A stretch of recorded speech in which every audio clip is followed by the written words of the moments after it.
যে আমার নাম সঞ্জীব মল্লিক, আমি রামপুরহাট পৌরসভার 4 বারের জেতা কাউন্সিলর। মানুষের কি বলবো, পাশে থাকা যারা অন্য কোনো ধর্ম আমার তৃণমূলই থেকে গেছে, বিজেপি কিন্তু ক্ষমতায় আসেনি। যে এই টোটোর সঙ্গে আমরা ছিলাম, রামপুরহাটেও ছিলাম।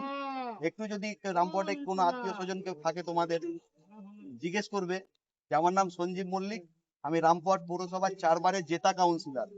এখনো আমি জিতে আছি। মানুষের কি বলবো, পাশে থাকা যারা অন্য কোনো ধর্ম আমার নেই। আমি যদি মনে করতাম যে অন্য কোথাও, মানে নিজের কথা ভাবতাম, তাহলে অন্য কোথাও চলে যেতে পারতাম।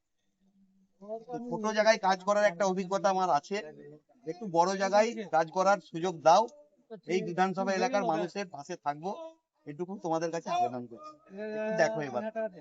আর এমনিতেই তৃণমূলকে হটানোর জন্য অনেকেই আমরা, যে 19 সালে, 21 সালে, 24 সালে ভেবেছিলাম যে তৃণমূলকে হটাতে পারবে একমাত্র বিজেপি।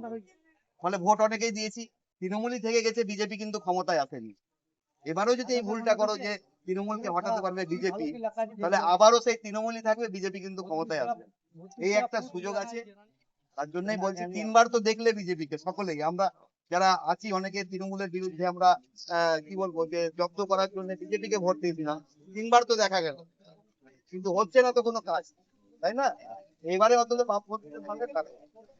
ঠিক আছে।